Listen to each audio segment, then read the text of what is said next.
Hey, this is Kieran, Coach's Corner Chats, and joining me is Kai Edwards. Kai, where are you at and what are you up to? Yeah, my name's Kai Edwards. I'm at Southern Utah University in the Western Athletic Conference, coaching Division One women's soccer here, and originally from Los Angeles, California. How long have you been there at Southern Utah? Yeah, I got here in January of 2020, coached for about 2 months, and then was on a COVID shutdown for a bit. So was working to turn a program around while not being able to coach our team or recruit in person. So it was fun to find a different way to get better. What did that even look like? Like, what did you do to try to maximize the opportunity that you had? Yeah, I mean, we had to lean on a bunch of friends and colleagues we have known and trusted. Mario Felix at the time was our recruiting coordinator and assistant coach, so we just called a bunch of people we knew and could trust more than just our eyes and video. We could call them. How did they train? How's their family? And kind of know that type of stuff. So yeah, we were watching high school film. A player this year was all freshman team. And the way we found her was we were sitting there and I just said, go on Max Preps and find an outlier of a stat. And he looks and he's like, there's a kid with 55 goals in 11 games. So we look, obviously, small league, small division and stuff like that. I'm like, I don't care. That's a lot of goals. And I coached a kid, Hannah Diaz, at St. Mary's College. That was the same. And Hannah's playing in Japan, has played in France, went to the national team, and it was the same. So I kind of like saw that in her, and I saw one high school film, and she had 4 breakaway goals, never had to do anything else. Um, and I called her, and I had to hunt her down, had to call, found the principal's number. Then the principal gave me the coach's number, and then the coach was like, I don't really know your level. I'm like, well, I appreciate you not just overhyping her. She plays like second or third division in the state league because she lives out in the middle of nowhere and doesn't even know she wants to play college soccer. I was like, all right, just give me your number. So talked to her. It was October, I think, or September of her senior year. She's number one, I think, in Utah in the state all time in goals scored, 199. And I was like, hey, you want to come here? And she's like, I don't know. Like, what is this? I don't know what it's supposed to do. She ended up committing and then decided to graduate early and came in January. And then she was the starter and all freshman team. So we had to get creative. We had to take some chances. We had to trust our gut. We had to trust a bunch of things. And, I'd be lying if I didn't say we made some mistakes, and some we got really right. How important is it to be able to say that and recognize that you're not always going to get it right? Like, how do you deal with that when you pick a player and it doesn't work out? Yeah, I mean, it's just facts, and the challenge is admitting your facts too early or too late, right? So don't give up on someone too early and don't hold on too late. So I think for us, it's continuing to set process goals for them. And as long as they're trying to reach the process goals that they have control over, we don't get rid of people, right? It's then keep going, keep trying. When they don't like the process anymore is usually when they step away. um, you know but the goal is to make as little amount of mistakes as possible, but it's gonna happen. And sometimes you just have to put your hand up and say, it was a mistake either on my side or on your side, or I thought this, or I didn't coach you well enough, or whatever it is. And is it irreconcilable? Can we change this? Is there a different environment within our team, position wise, leadership wise, that we can help you? And if not, then sometimes it's life, and we both decide to change environments. Once you made it through the COVID experience, what were some of the things that you wanted to put into place to start the program, like foundation wise, to build on and have success in the future? Yeah, for me, it was athletic and competitive was number one. And those for me where we had to be able to compete athletically. I mean, still athletics, I'm all for the beautiful game, but if you can't keep up with anyone, it doesn't matter. So it was get more athletic and get more competitive. So depth in positions, you know, The 2 years before me, there was never a travel roster. Everyone traveled. So it was get competition, make people earn the right to go on trips and stuff like that. So that for me was one of the most important. Um, was there a true soccer identity? No. More based on the team we had, it was okay. Well, this group, let's get the ball wide and cross balls. This group, let's keep games close. And so that's how we kind of finagled those first 2 years. We kind of always talk about take what the opponent gives you. So the formation and shape don't mean as much as if the opponent's on the left, go to the right. You just have to figure out, do you pass, do you dribble, or do you run to that spot? So that part hasn't really changed, but it was, get athletic, get competitive, schedule within our means ability wise. So games were closer more often, which made us more competitive, which made it more exciting to be a part of. If you're losing every game 7-0, it's hard to keep having a vision. So it was first make the right decision on who we should play. And then build upon that. And then, of course, all that got blown up because in year 2, we switched from the Big Sky Conference to the WAC Conference. Different level, different players, different game, and to be honest, a lot of things went higher in intensity and demand. And some players fell off because, maybe they were very good Big Sky players or decent Big Sky players, but struggled in the transition to the WAC.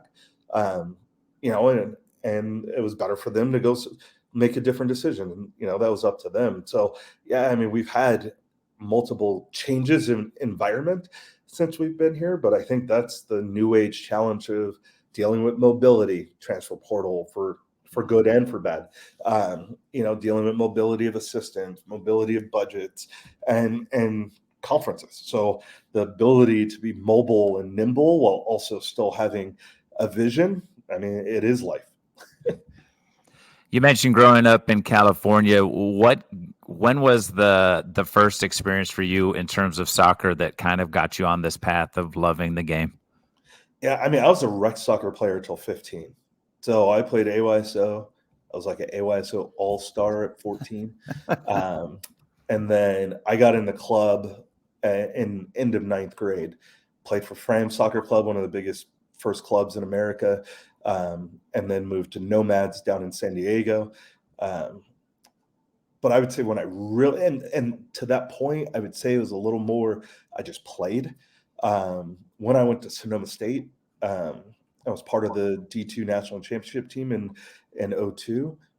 The Zemer brothers are very big on education and understanding, and they have cooperations in Holland with Franz Holk and other people. And, when you're around it that much, one brother was the head coach at Sonoma.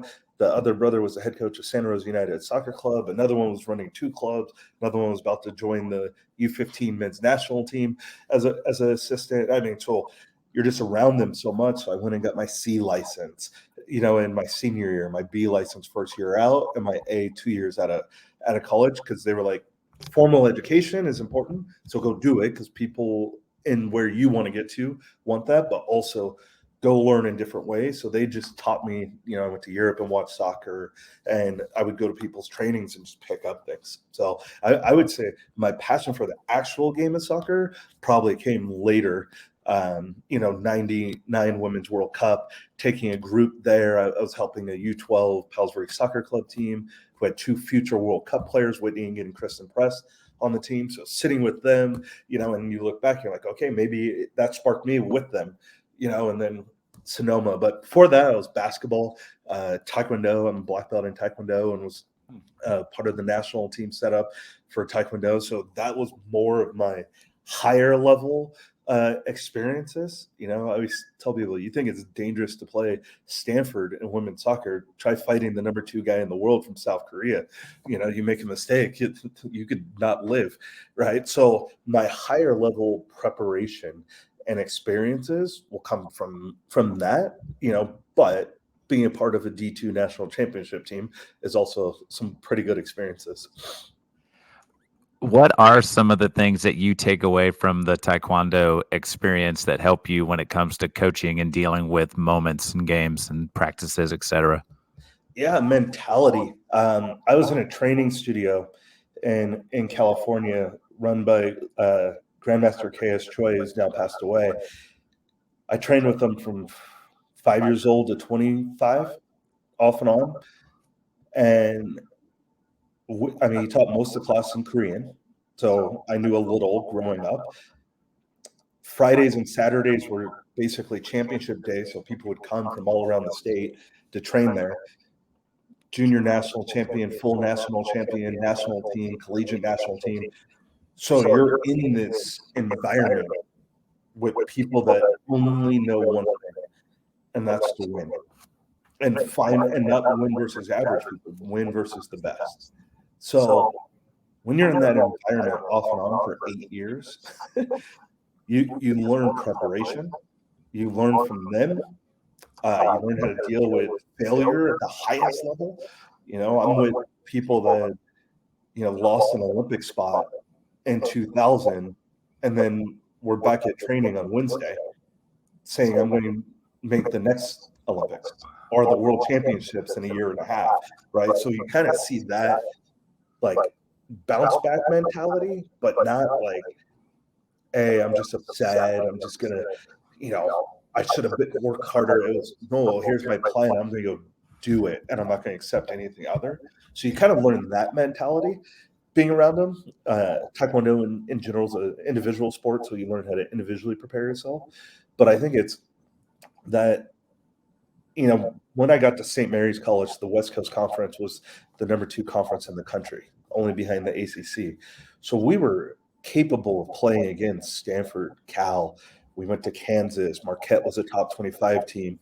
UCLA, USC, we played them all. And I think coming up in an environment where as long as you're prepared, you dodge nobody. I think that's kind of what Taekwondo taught me was, if you're prepared, go get the highest in the bracket you're in. And in Taekwondo at one point, I was probably the second highest bracket in the world, and competing versus the top 4 in the country. So when St. Mary's, we were decent at a time, I would schedule Cal and Stanford on the same weekend. Now, maybe a mistake, but I wasn't afraid of them because I knew I can prepare our team for it. So I think it kind of teaches you that little bit of bravado. It's a little art of war also. Like, am I going to go attack someone? Am I going to defend someone? Am I going to play on the counter? What are they going to do?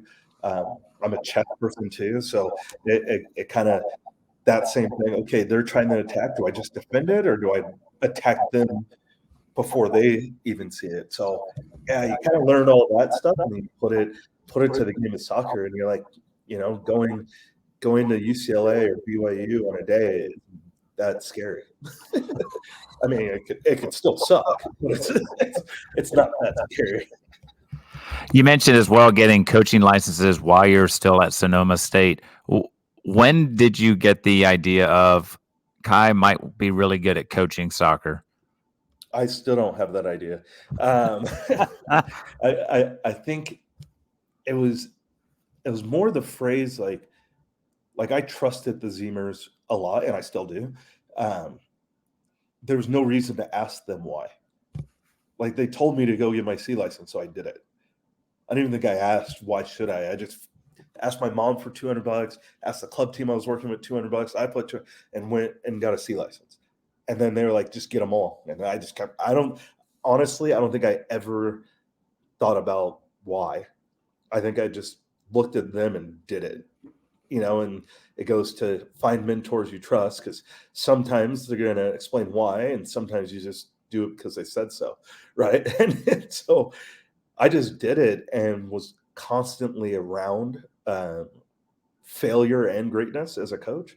I was with the Danville Mustang ECNL team that won a national championship. I was around an ECNL national championship, a USYS national championship, the 97s at Sereno ECNL national champions, Nationals DA in Michigan when they won national championships.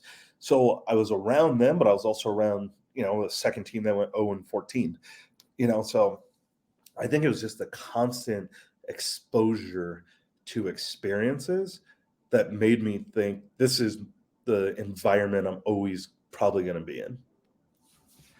You mentioned St. Mary's. Is that your first stop once you leave Sonoma State, or what's the next move? Once you start getting all these licenses, what does Kai do to then find a coaching position? Yeah, so I was coaching my senior year. I mean, I coached since I was in high school. So when I graduated Sonoma, didn't know what I was going to do. So I called Travis Cannell at Western Washington University, who's still there, just won a D2 national championship this year. And I called him, and he's like, "Sure, you can come volunteer." So I volunteered for them, played semi-pro in Canada because it's on the border for Syria United, and was coaching volunteer. And he just let me do whatever. You want to run a 6v6 tournament to make you money? Do it. You want to recruit and your parents want to pay your way to get there? Do it. So I just worked. And then for 2 years, we were top 25, went to Sonoma State on the women's side, top 25, and then got an assistant job at Santa Barbara. We failed my first year, 6-12. We failed on the field. We failed off the field. We did a lot wrong. And then the next year went 12-6-2 and was top 25 and made the NCAA tournament. So then I got the job at St. Mary's College at 28 years old. When you mentioned the Santa Barbara, the first year was a failure, and then when you look back, what was the difference between the two seasons?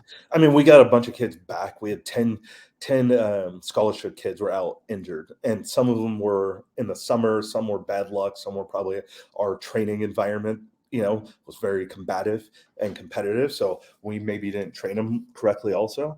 So we had 10 scholarship kids out, right? So part of it was 8 of them came back. And then part of it was the class that came in: Katie Roby, Emily Olhaver, Alyssa Sanchez, Corey Yoshida. I mean, they were some of the best in Southern California, and they came to Santa Barbara. So when we were able to mesh them together, I mean, I think that year our front line was all first team all league. Our attacking mid was first team all league. And this is in a conference that it was a mid-major that had 2 teams. We got in and Long Beach got in as an at-large. So to have 4, 5, 6 attacking players on the first and second team in an absolutely loaded conference, I mean, we were very, very good. So that gave me the opportunity to get the St. Mary's job. The other thing that I wanted to know is when you reached out to the coach up in Washington, and he was like, "Yeah, come on over and we'll let you do whatever." How important was it that not only did you knock on the door, but people were willing to open it and let you in? Yeah, I mean, I've had the door shut many a time, right? And so Travis was great, and Greg Brisbane was the assistant. So they had both the men and women. Greg's now the head of the men. And Greg took me under his wing. He's probably like 5, 6 years older than me. Took me under his wing, and I was probably 23, 24, and he's like, "Do it this way. Let's hang out here. Let's do this." So it was good to have those early mentors. I was closer to Leslie Gallimore. She was at University of Washington. So I would go down and watch trainings or, whatever. So Scott Newman was at Northwest Nationals at the time. So I was around all these people that, that guided me, but also, a skill I learned later, but it was people that weren't afraid to hold me accountable and tell me when I sucked at something. I was on the ODP regional staff. I got lucky, was a volunteer, and then 2 years later, I was like the assistant director of it. Well, when I wasn't any good, Platini, who's now the director of West Coast FC in SoCal, he was the director at the time, and Mike, who's at Santa Clara, now he's in Oregon, they would be like, "This is why it's not good." And they weren't like, "We're just going to let you go away." They told me to my face, Joey Hoffman down in SoCal, "Hey, this is what you did well. This is what you didn't." Right. And I think having friends and acquaintances that are comfortable with the crucial conversations is why I keep coming back. Right. Like when I lost my job at St. Mary's, I went to Arizona State as a volunteer, and Kevin Boyd, ruthless, but he's like, "Well, this is why you failed at St. Mary's. This is what you can learn here. This is what you can bring to Arizona State. And this is why you're going to be better when you leave here." And he was right. Where 5 people probably didn't answer my phone call when I left St. Mary's, where Kevin Boyd, I called him and he's like, "Let's talk on why." And I called Jerry Smith at Santa Clara, and he's like, "I want you on my staff. This is where you didn't do well. This is where they didn't value you, but this is where you could be better, and this is what you're good at." Right. So it was really important talking to people like Jerry and Kevin Boyd at ASU, Becky Burley was at Florida, G was at A&M, and Neil at Cal, that was the group I probably talked to the most, along with the Zimers, on, okay, let's reset. And they told me the truth, where other people were either afraid to talk or just wouldn't answer the phone, and that's why I think you were at that thing where, or my presentation, that's why there's a difference between friends and acquaintances. Acquaintances don't tell you the truth all the time, right? And if you don't trust them, you're not going to listen to it anyway. Where my group of people I trust to tell me why something's good or bad is very small. Where has that ability to take constructive feedback and actually apply it versus kind of shy away from, where is that kind of character trait? Has that been something you've always been good at taking, or have you just learned to get better at it and now you reap the benefits and you say, oh, maybe it's actually helping me to get better? And I think it's a little of the art of war of, if you truly are competitive, you want it, right? Where we say it and preach it to players all the time, but as coaches, we shy away from it from ourselves, but we want to give it to I've had players walk in, shut my door, and give it to me. Like, and I sit there and, 10 years ago, I probably was very defensive and then processed it. Where now I'm a little bit more processor of it, especially when I know they're trying to, get it out, and maybe have follow-up questions showing that I want to hear more. And then I go back and process it. And then I usually try to have another conversation with them, not being defensive, but, hey, maybe I missed this part. Can you give me more detail on what you mean by this so I can analyze it? And then I go call a friend. What do you think about all this? But I think it comes down to, I'm competitive, right? And competitive people want to know why they're not doing great, right? And yes, but I'm also a human. Do I want to hear it every day? No. But I do think I have a skin that can take it and has taken it. And I've taken it the best of times. I've taken it at the worst of times. Losing your job, and being out is not when most people want to hear it. And that's when I think the difference for me is I had friends that told me then, not when we had the best season in school in 20 years at St. Mary's. There's enough people that are all your acquaintances are going to tell you did well then, right? My true people that made the difference is when I was failing, they had conversations to me because they knew I didn't take it as piling on. I took it as, here's the ladder to get out of the hole, where so many people take it as piling on. I can't take it right now. This is not it. Okay, well, at some point, if you don't give permission to people to coach you and grow you, they're going to stop, and then you're going to be by yourself. Then it's going to be really hard. That was something I was thinking about as well. Was there ever a time where you said, maybe coaching's not for me? Maybe I need to just step away and look, maybe I just go to club scene or do something different. Was there any of that ever popped up for you? 100%. I got the Michigan assistant job after being a volunteer at Arizona State. So I was at Michigan with Greg Ryan, our former national team coach. Like, this was dream job. It's not even a dream job. Like, when you come from SoCal, you're not thinking about being at one of the biggest athletic departments in the East, right? So I'm in the job and I'm like, this is it. And then Greg gets let go. I get a 3-month severance package. And I would say for about 3 weeks, I was applying for teaching jobs, janitor jobs, PE for middle school, like things I never thought I would do. I'm like, I also can't be stubborn. Like, this is the second person to tell me, Michigan and St. Mary's, in a 4-year span, that I'm not good enough. So I'm like, this is it. I'm done. And there's probably a 3-week span of the darkest hole I've ever been in. It's not going to happen.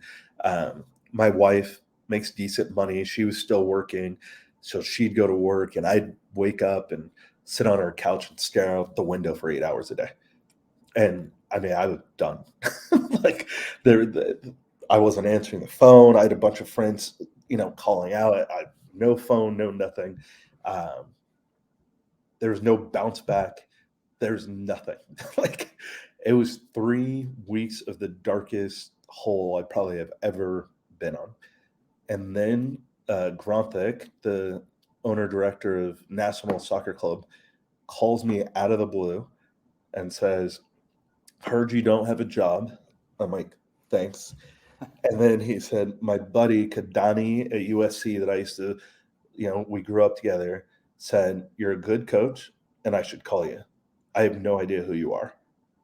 And I'm like, "I'm not good. I can't coach. I'm never going to coach."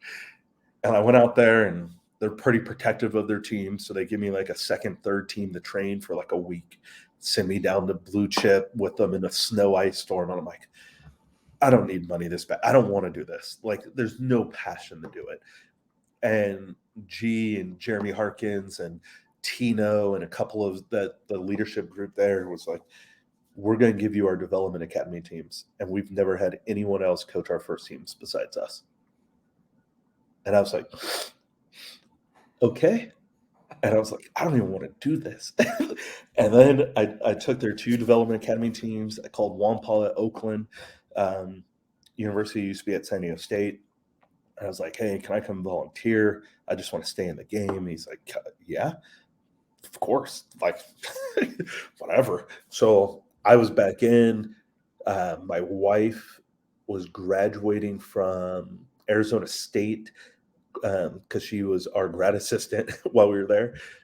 And I was sitting in the stands with her, and I saw that, and I applied for my master's while watching her walk across the stage. And I was like, "It's Kai 2.0. Let's go." And then I just went back to grinding, and I treated my development academy teams like college team. They did individual video after every game. I broke down the video like I do in college level. We filmed everything. We got a heart rate monitor. I mean, they were a college team. They were Power 5 college team is the way they were run. Um, Oakland, we were grinding there, and then it was just there is no other job. Find a way to be successful, right? And I think that was a little bit of the Taekwondo side of, I mean, back in the day when not everything was processed and some things were just go win. Like, our studio was win a national championship, win the world championship, be on the national team. There was no like I did well. It was that, and I won like 5 California state championships, and they meant nothing. They're like, and it's a large state, but it was no. You finished 5th, and to be on the national team, you had to be top 4. And I finished 5th one year to Steven Lopez, who's like the Michael Jordan of our sport. He's on like Wheaties boxes for winning Olympic gold medals. But like, you look at that, and there was no next option. It was either quit or find a way to get first or die trying, basically. And, I kept going until I retired at 25, 26. And then even last year I came back and took up Taekwondo again and made a run at it, and lost in the Western, where there's 3 regions in the country, lost in the Western Region Championships, and was nationally ranked, and qualified for nationals as a ring, but I tore my meniscus and couldn't go. But it was that mentality. It was like, there is no other option, right? And I don't lie to you. Yes, I'm a black guy from LA. I grew up in a middle class family, right? There was no, if I wanted rollerblades, I got them, right? There was no like financial struggle of success. Like, my parents weren't rich, but I got what I wanted. So it was more the plight of the minority of find a way. Like, you ain't given nothing. Even if I got rollerblades, I probably had to take out the trash for like 2 years and like stuff like that. So you just learn, like, if you want it, don't. Sometimes you got to take it. What has that dynamic been? You talked about early on when I started to do my coaching courses. I could go to my parents and get a couple of $100 from them and all that. How have they been in terms of your support and giving you that feedback that you needed so much through some of the ups and some of the downs throughout Yeah, your coaching career? to be honest, I think I only asked my parents for money one time in 10 years after college. I refused to do it. Like, I would ask some friends. I would do things you shouldn't do, like take your $40 from a private training and go to a casino, put it on black and hope it doubled. Did that a couple times as a volunteer. Sometimes it worked really well. Sometimes it did not. Um, I maxed out a credit card, which you shouldn't do when I was at Western Washington. So I paid for my own recruiting trips. I did everything. I paid it off when I got to St. Mary's 5 years later. But it's like what I tweeted a couple days ago is I didn't ask people to gamble on me. I bet on myself, and I took out a credit card and bet on myself on $5,000 to $10,000 of debt in recruiting and doing this because I knew I was going to pay myself back at some point. No one else. I was going to pay myself back, right? I do not recommend everyone do that. I also probably have the safety net. If everything blew up, I can move back to my parents' house. But I refused to ask him. I would ask Andrew Ziemer helped me go to Europe 3 times. Trip was $2,000. I had 1,000. He fronted the next 1,000, and then I worked for him for 5 months after that, and earned it back. So he, they saw it. I was like anything. When people see you're invested and you're just not checking a box, like if they have the means to help you, they will, right? So I was surrounded by people that were like, "Here's $500. That's all it is. Like the difference from you going to Ajax and Holland for 2 weeks here, like keep it." I had parents at a club in Bellingham, Washington, sent me to I think it was my B license. Like they paid for it. It wasn't the club. Is they heard I was thinking about it. I had stopped driving my car because I couldn't afford it. I was just riding a bike around town and getting rides to games from them. And they're like, "Is this important to you?" I'm like, "I don't know. It's important to the Zemers. They just told me to do it." And they wrote a check and handed it to me. I was like, "No, I can't take it." They're like, "No, we're giving it to you and don't pay us back. Pay us back by keep working hard." And 8 years later, all 3 of their kids were at my wedding. It was unbelievable. They were, I don't know, I coached them at U12, so they were probably 28. All 3 of them flew down from Washington for my wedding. I mean, it was unbelievable. And I'm like, "You guys got me here." The other thing I wanted to ask about, you mentioned your wife, grad assistant at one point, and she has been by your side through a number of these steps. How important has having her there to be that, I guess maybe your support, or you're just that other person that's with you on this journey? Yeah, you can't do it without it. I mean, I go home and I don't get berated. I don't get like she knows like we lose a game, I'm going to go have a pint and I'm going to say hi to her and the kids and I'm going downstairs and I'm watching film. And she's not going to give me some lecture about letting it go and it's not your fault and she'll just be like, "Hey, I'll see you tomorrow morning." Right? Like and that's important. This year we had the best season in school history. 2 years ago was the worst season in my coaching history. And she was the same in both years. When you win, you want to have a pint and be happy and go do film. When you lose, you want to have a pint, be sad, say hi, and don't talk to anybody. And she's the same, right? And then, it's hard on a wife when, you've been let go from 2 jobs and you have to move cross country. And we're lucky she has see, even before COVID had a mobile job. So she's like, "Hey," and it helps. She played college volleyball. So she at San Francisco State. So she kind of understands, okay, I'm gone for 3 days recruiting. And like her mom comes in town during double days because she knows I'm not here for 2.5 weeks, right? I'm just in my thing. So I I think it's the most important. I can't imagine going through a toxic relationship or even by yourself. Like I did 3 years of head coaching pretty much by myself.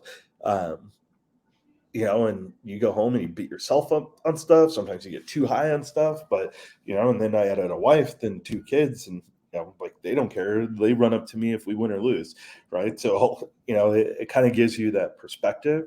But I think it's key to have that partner that understands. Okay, if we have to move, we have to move. Like if we lose, don't tell me it's not my fault. It's the referee. Get over it. I'm like, what I'm going to do next. I'm going downstairs and I'm watching film. And I'm watching film of the game we just played while cutting film for the next opponent, while preparing training for the week, figuring out what I did wrong, where I did right. And I'll see you tomorrow. So we go into a deep dark place for a couple 2-3 weeks, and then you get the opportunity with nationals, and you start just getting that vibe back of like, okay, this is what it's all about. What's the next step? Is how do you end up? Is the next step at Southern Utah, or is there another step in between? No, Neil McGuire at Cal called one day and was like, "Hey, I have a volunteer job open for you," and it was on speakerphone. And I'm like, I'm not moving from Michigan to the Bay Area for no money. There's no chance. And my wife's like, we should talk about it because she could hear it. I was like, what are you talking about? I was like, Neil, it looks like we're talking about it. And my wife was like, oh no, like you've always wanted to work with Neil. And I was so confused. So I call Neil back. I'm like, all right, I need to get a club job. So I call Adam Cooper, the St. Mary's guys coach. He's coaching Walnut Creek Surf. He's like, I'll get you 2 teams. And something key he said, and I'm sure you're going to get a job at some point, and then I'll take your teams when you leave. So no problem. Like, don't even stress. If we get you for 3 months, 9 months, just come do your thing. And I'm like, awesome. Yeah, and he was great to work when I was at St. Mary's. So we ended up going to Cal and Walnut Creek Surf. And right when we got there, my wife tells me, well, I'm 4 months pregnant. So she didn't tell me, she knew, but her sister and mom lived in the Bay Area and she wanted to have the kid around them. But she didn't tell me that was the reason why. She just was like, let's move to the Bay. It's like, whatever. So then Cal was coming off a struggle season. I think they were, I don't know, 3-12 or 6 and something. And then the next year we were the last undefeated team in the country, top 10, top 15 NCAA tournament. So then phone calls start coming, and then I got the job at Southern Utah, and then COVID hit, and I hurried up and became a head coach, and then sat for a year and couldn't coach. One of the things that jumps out at me is I've heard the volunteer word numerous times.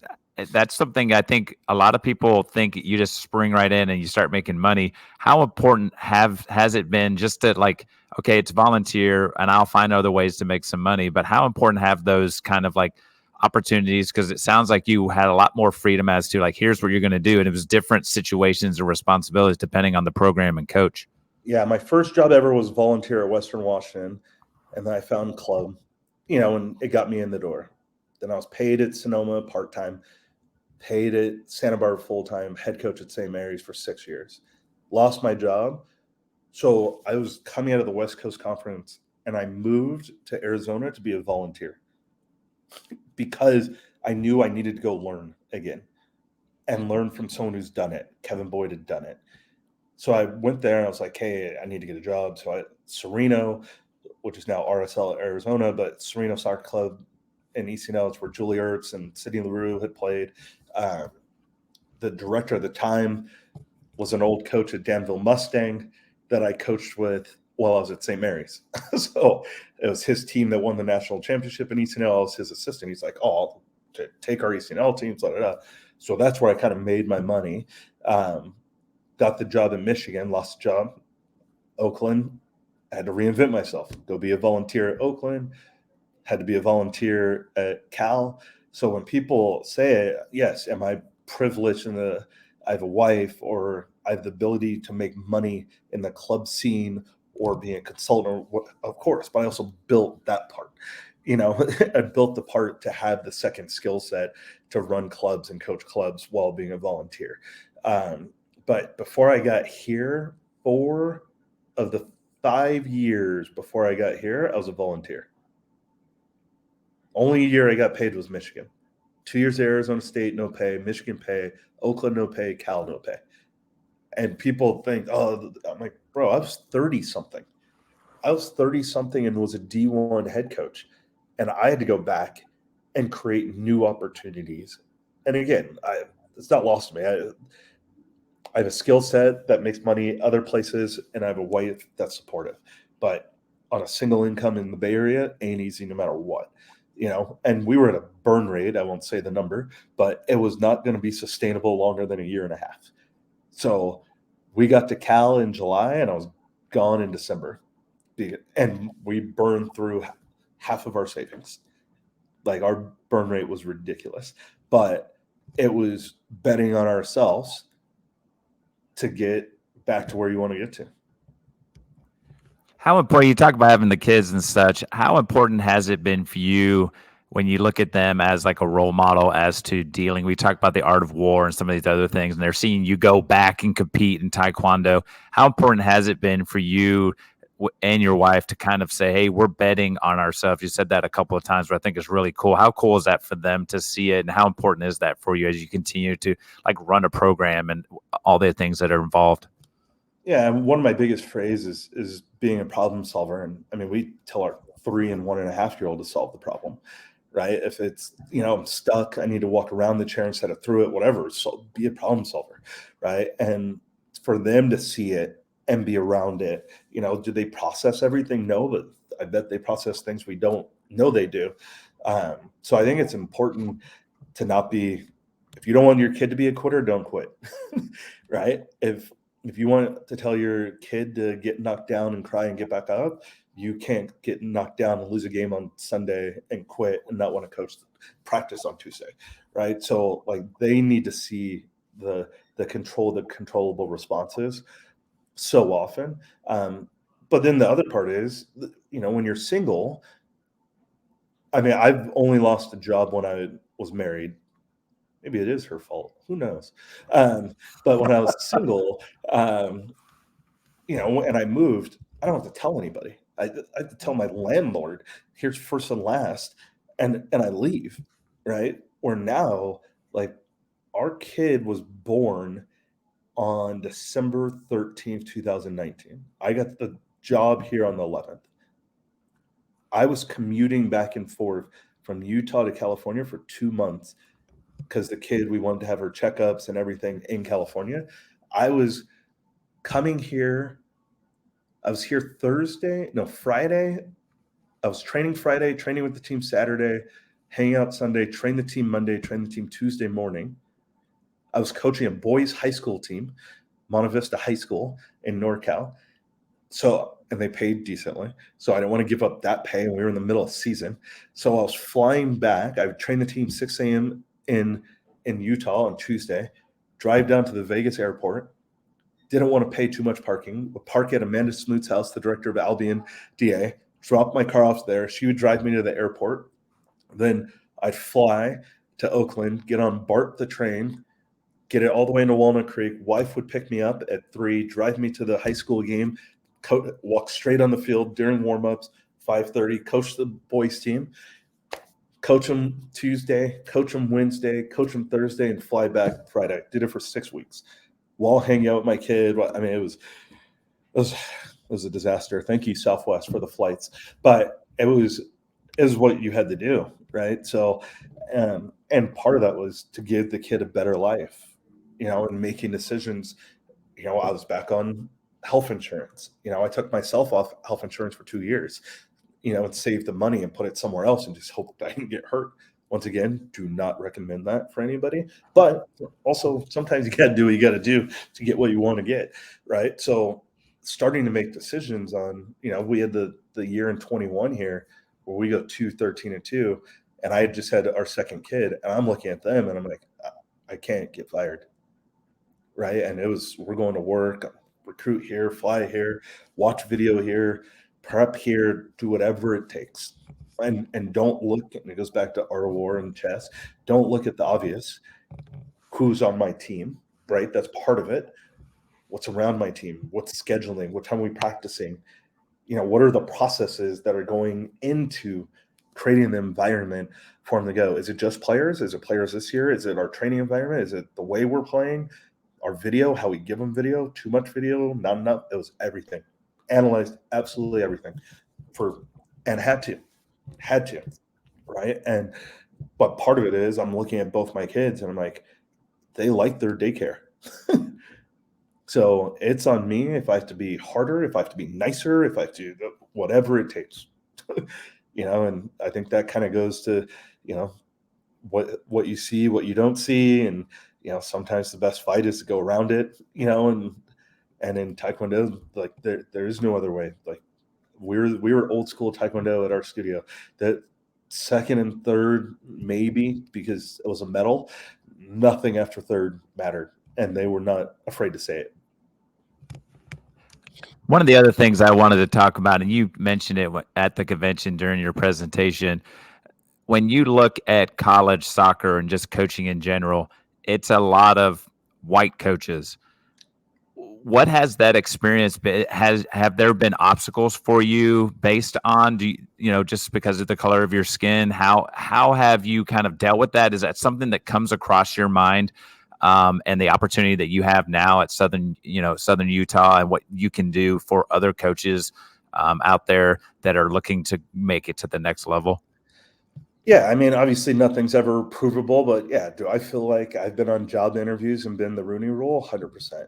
Do I feel like, you know, people like to hire what looks like them because they're comfortable with it, especially in non-revenue sports? Yes. Most admins don't look like me. It's no surprise the two athletic directors that have hired me to head coach their program.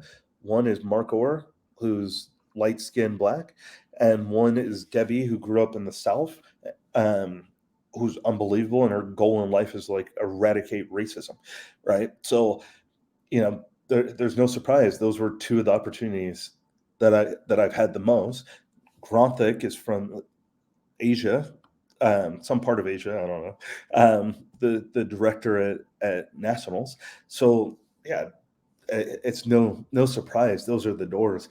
Um, the hope is to get doors from people that don't look like me sometimes, um, or get people that look like me to have higher positions. Right, representation's key. Um, I remember I won't say his name, but a very prominent Division I women's soccer coach, who's black, told me when I got the job. He said, I asked him like, "Hey, this." He goes, "Your job is to keep that job. That's what's going to make a difference in black coaches. Keep that job, or any job, but keep employed, because someone's going to keep looking." Kai made it back. Kai did, like, I see a black coach being a Division I coach in Utah. I can go do it. I see him presenting. Maybe I can present one day. 10 years ago, did I ever think I'd present at the convention? No chance, right? And Nicole Hercules and Andrew and Hugh Menzies, all these people kept promoting me, and no, go do it, right? Representation and leadership. But yeah, do I think there's challenges? Yeah, and that's why I try to tick every box I can get. Have an A license, have a master's in coaching education. Have done club, Power Five. You know, so when people try to find a reason or excuse, however you want to say it, I can check the box of it. And I'm an outspoken person. I think some people aren't comfortable with people of color having emotion on their face, and they take it as aggression and not personality, because it's not how they would have done it. It's not corporate. Well, corporate was defined when in the early 1900s by people who were in corporations. Well, people in corporations didn't look like me, so it wasn't really defined by people from my culture or whatever. They want me to assimilate to their personality and their ideologies of what they think it should be. So in the end, what do they really want to do? They want to whitewash your personality so it fits in, so it makes their constituents feel comfortable. And sometimes you have to do it, and you do it. Sometimes you don't, and you get people like Debbie Coram, who I had here, and Mark Orr, who support it. And I've also had people that don't support it and tell me to shut my mouth and be quiet and just do what they're asking and be more business licensed and more corporate and more this. So yeah, there's challenges. I think everyone has challenges. I think the white male has challenges, white female, Native Americans, Mexicans, Latin, everyone does. I can't speak to them because they're not mine. I can speak to mine. There's not many people that look like me in the avenues I'm in. There's not many people that feel comfortable with brash, um, educated people of color speaking, and they want you to tone it down, which has its own undertone, but tone it down so they feel comfortable in conversations. They want it to be bland, so you're not to hurt people's feelings, and make people feel uncomfortable, not knowing you're hurting our feelings by making us uh, wash it down for you to feel comfortable. So I think those are the challenges coaches have every day. And you see people like Kia McNeil and Kadani and Hugh and some of those navigate it at the highest level. But for every one of them, there's 10 people that either never got the opportunity or couldn't navigate it, right? And that was me. I either didn't get the opportunity or I got it and didn't navigate it well enough or whatever. And it's coaching, so you're in a turmoil unless you own your own business. You're working for someone, right? So, like Colin Cowherd says, don't chase money, chase leadership. The last thing I wanted to ask about is your ability to remember coaches from 20 years ago, like when you started, or the coaches you played for at Sonoma State. To how important has developing those relationships, not to just say, oh, and you talk about acquaintances versus friends, how important is it to be able to not only recall those, but the ability for you to pick out name by name and what they did for you? And it's like a different level of connection that you've made with people. And how important has that been for you, not just as a coach, but in life, and just kind of as you keep moving forward, and maybe as you are as a coach, how important that is as you connect with like your assistant coaches and the opportunities you give to future coaches? Well, I mean, for me, I'm strongly dyslexic and auditory learner. So visual things are important to me. And I have a map in my head. So I remember people like where they're from. So I might not remember their name, but Becky's from Florida, G's from A&M. Like, it's just how I remember things. But it's funny, like I name things after, like we do a passing exercise every once in a while, and it's called bird passing. Now, most of my team has no idea what that is, but Aaron Bird runs next level training in LT up in the Detroit area, and they're all his type of exercises. But my team just thinks it's called bird passing, or G's possession exercise. Well, G is Grontic from there. Or, I'll reference so when I talked to Becky Burley about this one day, or when Jerry in 2009 did this, for me, it's the appreciation of it. It's, knowing where you came from a little bit, but also knowing if you have a question on where do I go back to, scheduling. What I've learned the most from scheduling, Kevin Boyd and from Arizona State, is now at Milwaukee, and Mike Friesen at San Diego State, and Ada Greenwood when he was at University of San Diego. I remember how they talked about RPIs, strength of schedule, home wins, away wins, who to play in what conference, why to play them. That, like, I always say, I remember what I want to remember, and I don't when I don't, and most people that know me in the college scene, like, my strength in recruiting was be the weird idiot savant that would be like, oh, that kid, her mom went to school here, her dad did this, he does this, her older sister did this, from 10 years ago. But then they'll be like, hey, what's the jersey number of your right back on your team now? I'm like, I don't know. That's not that important. So I have no idea. But I can tell you, Kalen Kugler from West Coast FC, who played at Santa Barbara, was all freshman team in 07, cut back to her left too often, needed to go more right, and just got married. Like, that type of stuff for me that's like, if you joke around with, coaches who've known for me, that's my wheelhouse. Like, but things that aren't that important are acquaintances in my head, and I don't remember them as well. And it's not even disrespectful. It's more elevating the friendships more than diluting the friendship with knowing too much about acquaintances. This chat has been so awesome. I'm going to go ahead and shut it down. This is Kieran with Coach's Corner Chats with Kai Edwards, and I'm out. Go Peace. T-Bird.